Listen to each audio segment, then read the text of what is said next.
Mezu argi batekin etorri gara gaur plaza zirkularrera. Uste dugu plaza hau privatizatzeko arrisku handian dagoela eta hain zuzen ere merkatalgune handi bat eraikitzeko.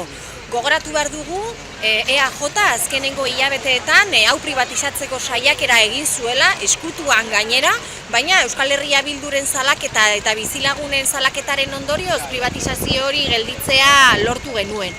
Baina EAJ ez da fidatzekoa eta uste dugu berriro saiatuko dela. Hain zuzen ere, hauteskunde eguna pasatu eta hurrengo egunera.